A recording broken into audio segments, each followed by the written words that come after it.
before we begin our class, I'd like us to remind ourselves what we learned from the previous lesson. Anyone who is going to remind us about what we learned from the previous lesson? Yes?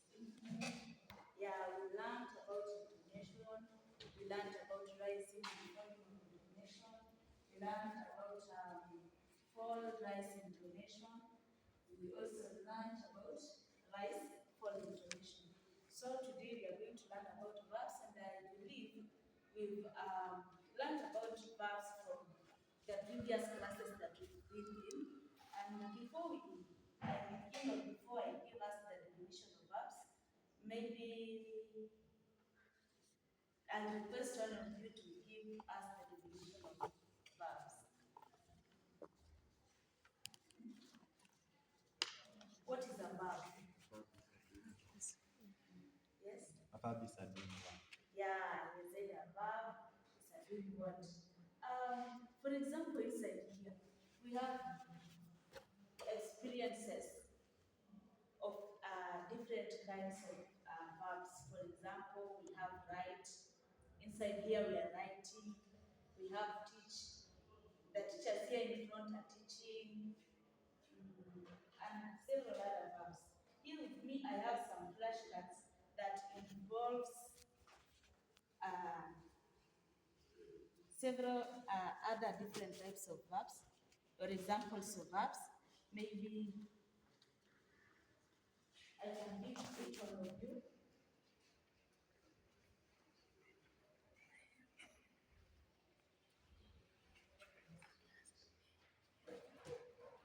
Yeah, those are the examples of verbs that we have in our surroundings.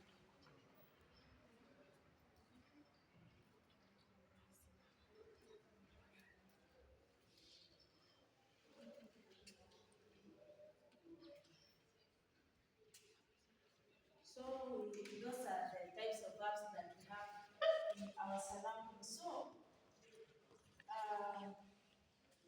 a verb, I have three definitions. Maybe you can write them in your books. A verb is a word or group of words that expresses an action, an event, or a state. A verb is a word or a group of words that express an action, an event, or a state. Another definition also, a word or a phrase that describes an action, condition, or experience.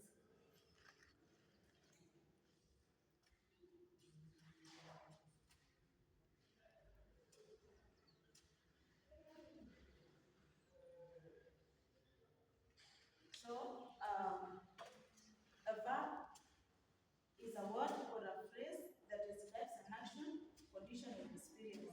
Another one, this one is just about examples. A verb is a word such as see, feel, or die. They are used with a subject to say that someone or something, to say what someone or something does, or what happens to them, or to give information about them. From the examples that I have given you through the flashcards, we can define those verbs referring to what they signify. So we have verbs that signify actions, we have verbs that signify experiences, we have experiences or feelings, we have verbs that refer to state or condition. So with me here, I have verbs that signify experiences or feelings. For example, love. Love is a feeling, right? Yeah, and also love is a verb. For example, you can say Ostene loves his girlfriend, right? Yeah, so we also have hate, we have envy, we have believe, we have sense, we have understand, we have like, and we have comprehend. We have several other examples of verbs that signify experiences or feelings. So, we also have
Anyone to give me an example? Yes?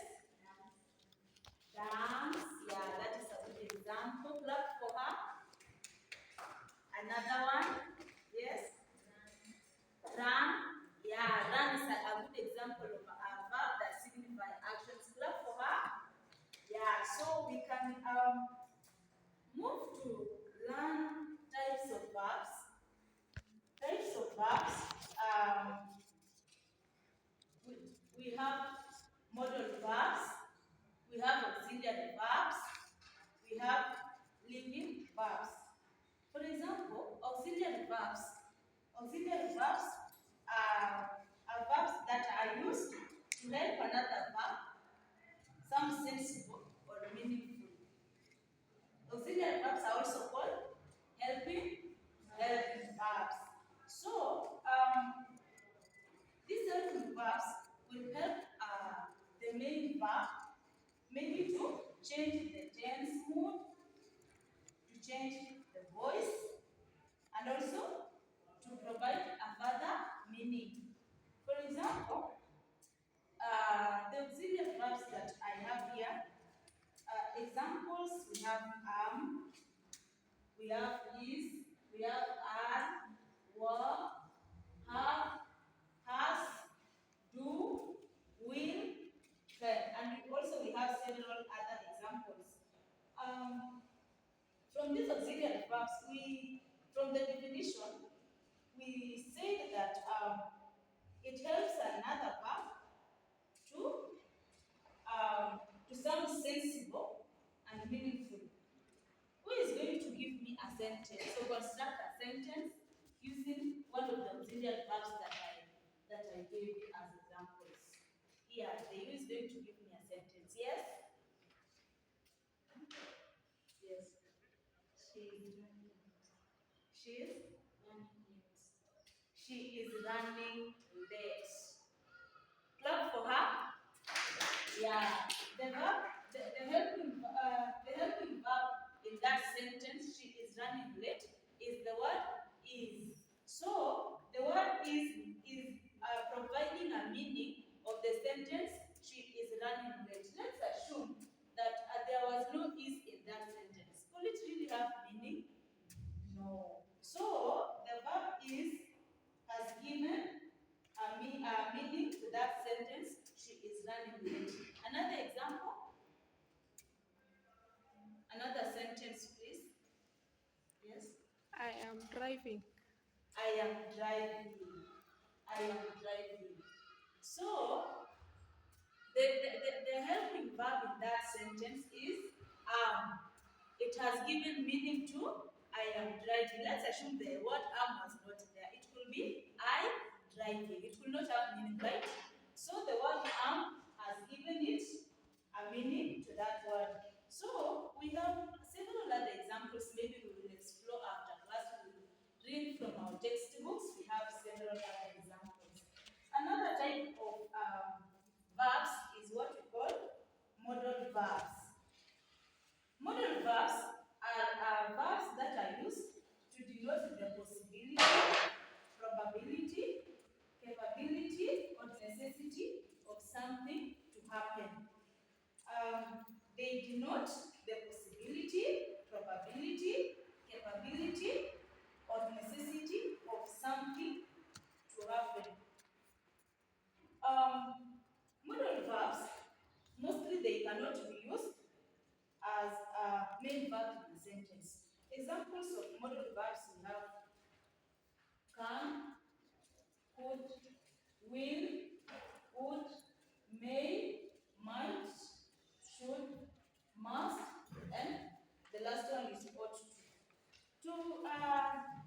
An example of a sentence from examples, maybe we ought to go to church every day. We ought to go to church every day. Or maybe we ought to go to church every Wednesday for us now here.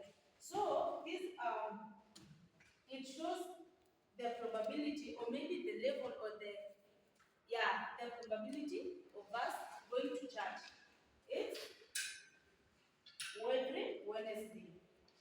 Who is going to give us an example of a sentence from these more examples of modal verbs that I gave you earlier. Yes?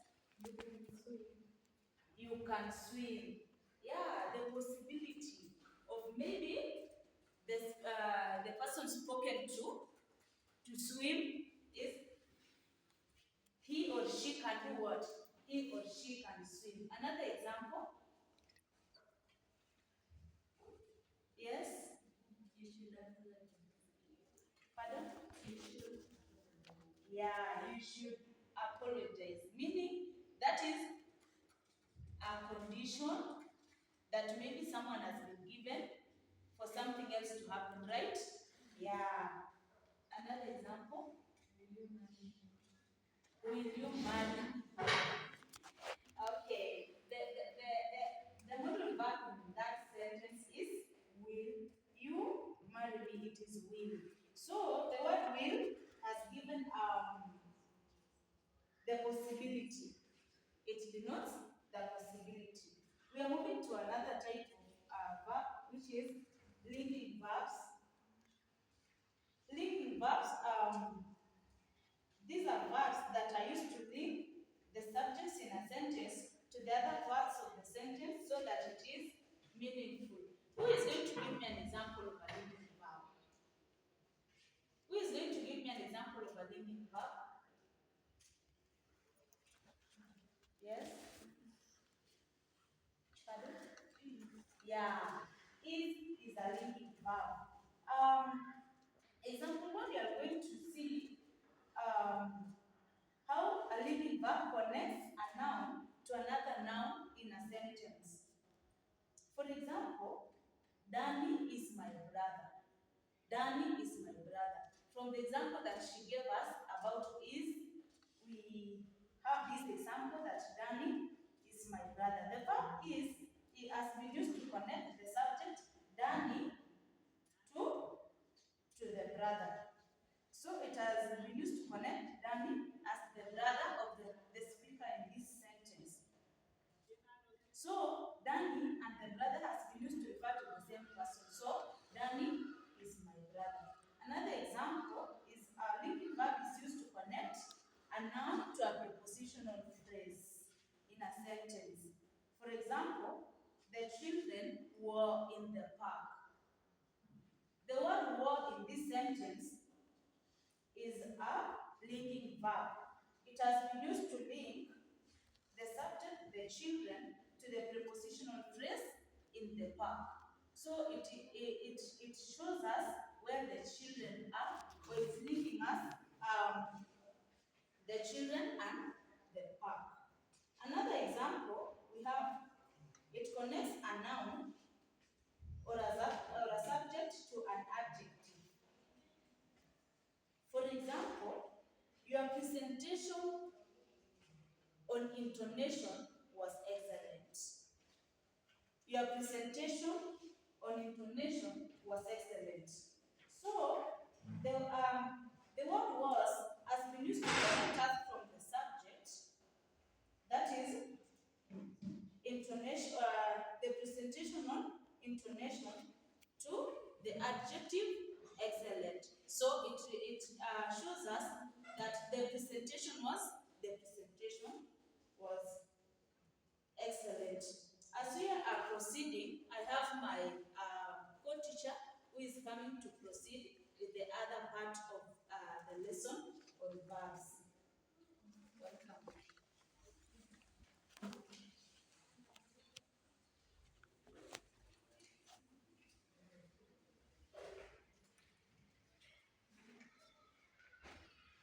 Good morning.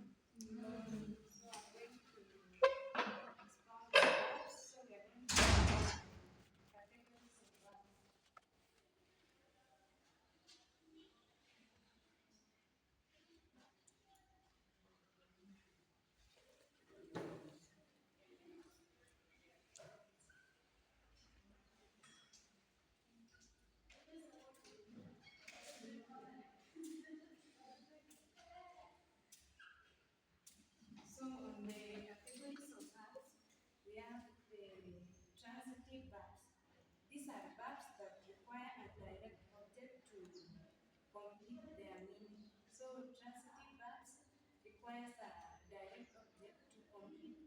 name.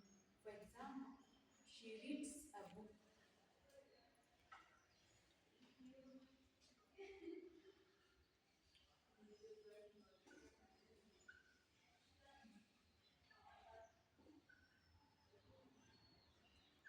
So in this one, who will tell me which is the verb in this sentence? In this sentence. Anyone? Yes. Read. So this one is the verb. So transitive verbs requires an object, a direct object. So this one is the object. So this one reads a book. Reads requires this one book to make a complete sentence. So this one is a transitive verb. The next one we have intransitive verbs. They are verbs that do not take a direct object. For example, she sleeps peacefully.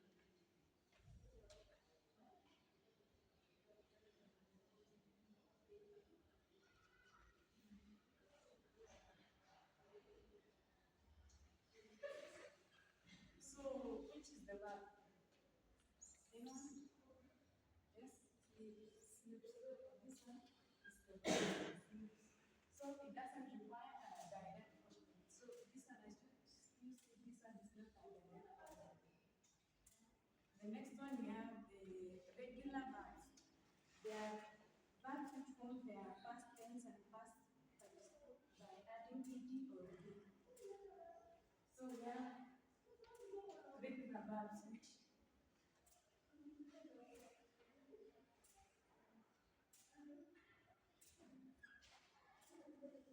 just going to give me an example of a regular verb. Anyone? Those that form their past tense by adding d or ed. Yes. What? No, no.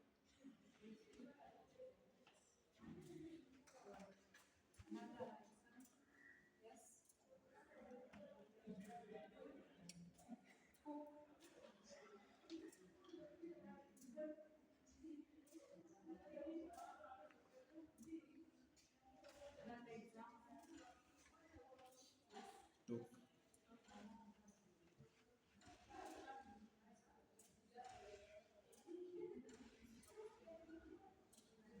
So as you can see, we are adding ed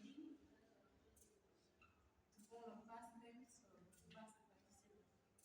So we have the next one is the irregular verbs. They do not add d or ed.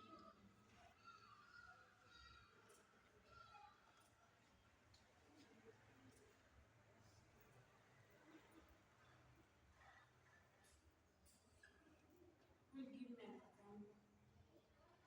The verb we do not add d or ed to the past tense.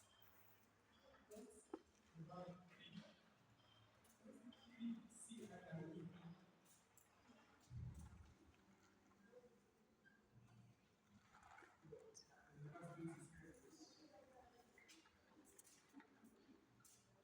As you can see, it does not follow like this one. It changes. The next one, yes, go, go. The past tense went. So you can see just we don't add d or ed. So those are the categories of verbs. And then we have the characteristics of verbs. They change based on the subject verb. So verbs change according to the person. For example, we have the person.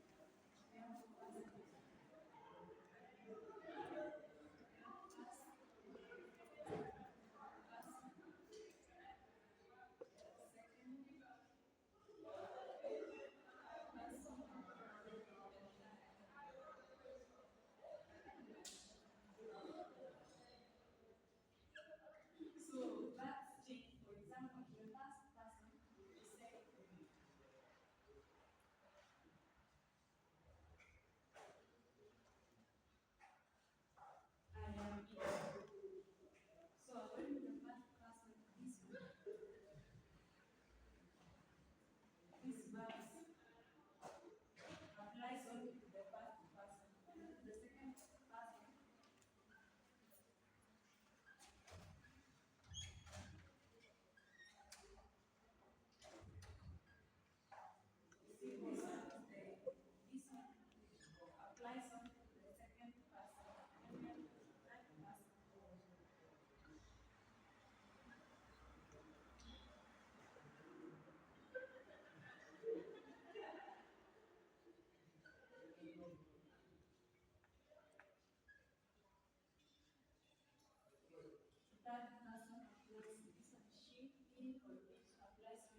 Then we go to the functions of verbs.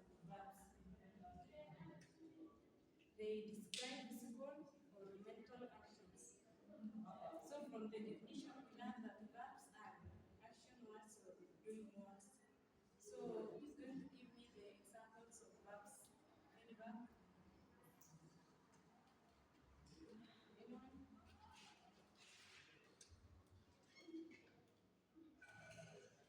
Examples of any verbs?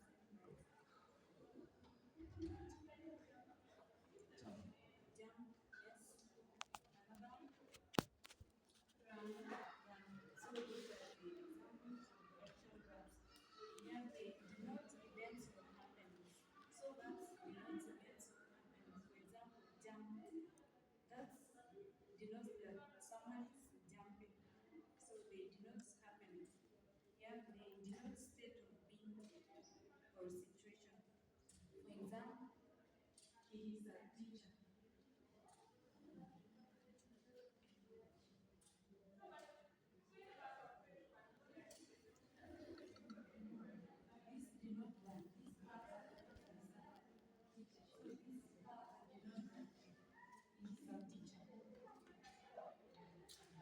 he is a teacher. Then they express, they link or connect. So they are linking verbs. They connect.